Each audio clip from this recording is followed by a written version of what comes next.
장진호 전 진로그룹 회장의 10년 해외 생활 추금으로 끝났습니다. 한때 재기 19위까지 갔었고요. 저희가 장진호 회장의 추금에 주목하는 이유는 어찌 보면 우리나라 압축 성장 과정의 모순들이 다 집합되어 있는 것이 아닌가. 무리한 사후 확장, 차입 경영, 황제 경영, 그리고 정치권과의 관계까지 어떻게 해서 지금까지 결론이 왔는지 한번 시즌 한번 보시겠습니다. 36세 그룹 회장이 됐고요.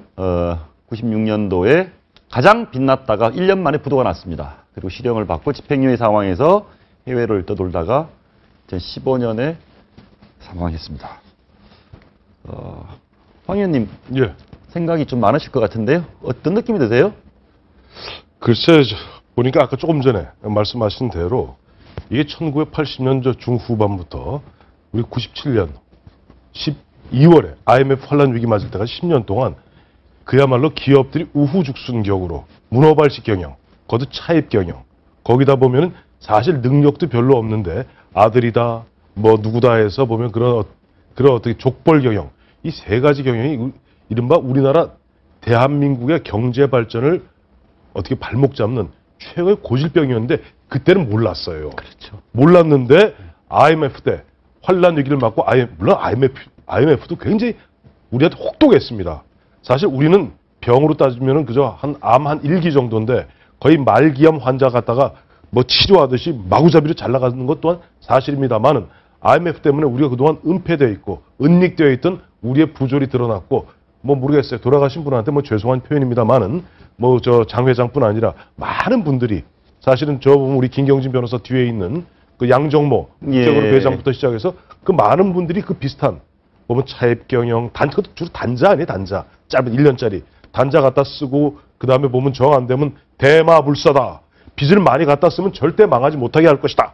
빚 갖다 쓰다가 결국 나중에 IMF 때문에 도매금으로 다 넘어간 거 아니에요? 위원님, 그런데 장진호 회장 같은 경우는 조금 다른 시각이 있는 것 같아요. 그 당시 포트폴리오 말은 좀 어려운 말인데 그 기업의 계열사 구성을 보면 나중에 진로소 3조 5천억에 팔렸습니다. 흑자부도라는 얘기도 있었고요. 그리고 지금 돌이켜보면 그분이 선택했던 기업들이 산업 자체적으로는 뭐 선택이 나쁘지 않았던 것 같거든요. 그래서 단순히 무리한 확장하다가 뭐 재벌 오너 한 명이 뭐 슬픈 비극적인 결과를 맞았다. 이렇게 보기엔 좀 어렵고 구석 있지 않습니까? 예를 들어 그전까지는 관례적으로 용인되던 사업 방식들이 어느 날 기준선 자체가 바뀌면서 더 이상 용인이 되지 않는 경우가 있습니다. 예. 그러니까 어제까지는 괜찮은 게 오늘부터는 안 되는 일이 생기는 거죠. 장진호 회장은 그런 점에서 국내의 관례가 글로벌 스탠다드로 이동하는 과정에서 가장 운 나쁜 시기에 사업 확장을 한 거다. 저는 이렇게 볼 수도 있다고 생각합니다. 그리고 개인적으로는 이분이 제가 조사한 바로는 한국 국적이 없습니다. 아마 집행유예 기간 동안에 외국을 갔고 한동안 귀국을 하지 않음으로써 지금 법적으로는 아마 캄보디아 국적의 캄보디아 사람일 겁니다. 근데 요즘 말이죠. 우리 화두가 지난 대선 때 화두가 경제 민주화 아니었어요? 그 경제 민주화의 잣대로 1997년 IMF 부도 일보 직전에 근데 97년 봄부터 뭐 줄줄이 부도 났습니다. 그렇죠. 딱 들여다보면은 죄송한 얘기는 다 망할 회사들입니다. 그리고 아까 포트폴리오를 갖다 구성을 좀 엉성하게 했기 때문에 그런 것 아니냐. 즉 구성 자체를 보면은 사실 진로 소주 같은 경우는 1924년 발족한 이후에 정말 탄탄한 기업이었습니다. 두꺼비 마크, 진로 두꺼비 마크는 근데 아버지 장하엽 씨가 만든 두꺼비네요. 원래는 원숭이였대요. 원숭이였는데 원숭이인데 우리 이북에서 있다가 이남으로 내려오면서 6.25 전쟁통에 그걸 두꺼비로 바꿨다. 54년에 바꿨습니다. 54년. 원숭이가 두꺼비가 됐군요. 전 원숭이였다는 사실은 몰랐습니다. 근데 이 시기에 이제 성장하는 배경을 보면은 그 아버지가 일선에서 물러나고 난 다음에 우선 사촌이 이제 물려받았다가 1988년도에 이제 회장으로 취임을 하게 됩니다.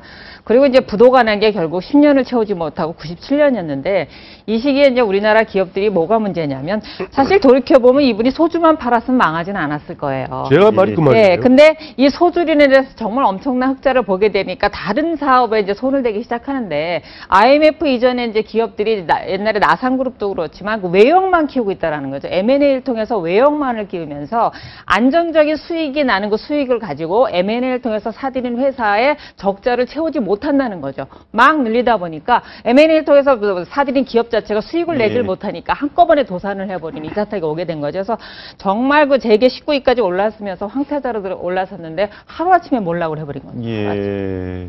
근데 원래 저 해외로 나가게 되면 국적이 사라집니까? 아니 그러지는 않는데요. 예. 이분이 캄보디아의 총리를 한국에서 사업을 잘 할 때 캄보디아 총리에게 금전적 지원을 좀 했었던 것 같아요. 그래서 예. 한국에서 이제 형사재판을 받고 캄보디아로 넘어가서 거기서 캄보디아 국적을 취득했던 것 같아요. 근데 예. 그때 당시 국적법에 따르면 우리나라 이중 국적 용인이 안 되고 네. 캄보디아 국적을 취득하게 되면 자연스럽게 둘 중에 하나 국적을 선택해야 되는데 한국 국적을 포기하게 돼서 캄보디아 국적을 가지고 살았던 것 같습니다. 예. 근데 이게 이제 결국은 그런 것 같아요. 이제 본인 입장에서 보면 안 됐다라고 볼 수도 있는데, 그러니까 아까 장 박사님 말씀대로 그 시기에는 다 그랬는데 한순간에 어떻게 보면 이제 기준이 그렇죠. 바뀌었다 뭐 이렇게 볼 수도 있는데, 약간 또 평가를 달리해서 보면 그 시기에 사업을 하던 사람의 99%가 사실은 불법적인 사업을 했었다.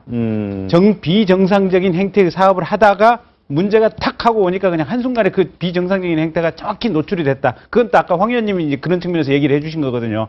근데 그렇게 볼 수가 있고, 근데 이 지금 장 회장 같은 경우도 싹 이렇게 상쾌해 보이지는 않는 게, 그 중국에 이제 최근에 몇 년 동안 이제 중국에 있으면서 그렇죠. 그때 당시에 이제 진로의 이 자금 재무 담당 임원한테 회사가 부도나면서 이제 회사 돈을 조금 좀 이렇게 별도로 좀 빼돌려라고 해서 이제 거기다 맡겨놨는데, 그 임원이 그걸 횡령했다라고 고소를 한 사건이 지금 이 서울중앙지검에 있는 모양이에요. 근데 예. 그렇게 고소를 했다고 하는 것은 결국은 보면 금융권에 채무 제대로 안 갚은 거 아니겠습니까? 국가의 예. 세금 제대로 안 한 거 그게 아니겠습니까? 4천억이에요. 예. 그 4천억을 4억 달러. 그렇죠. 그걸 몰래 빼돌리고 있었다 이런 것은 사실은 보면 이제 본인이 돌아가셨으니까 고인에 대해서 그 전까지 정확하게 지적해서 비난을 할 건 아니지만 어쨌든 그렇게 썩 아름다워 보이지는 않습니다. 예. 예, 아무튼 IMF 때 회사가 망하니까 진로 직원들이 회사를 살리자고 하면서 점심 저녁 계속 그 소주를 식당에서 그 용량 이상으로 과음하던 그런 좀 예. 추억이랄까 애틋했던 얘기도 있습니다. 뭐 그런 얘기는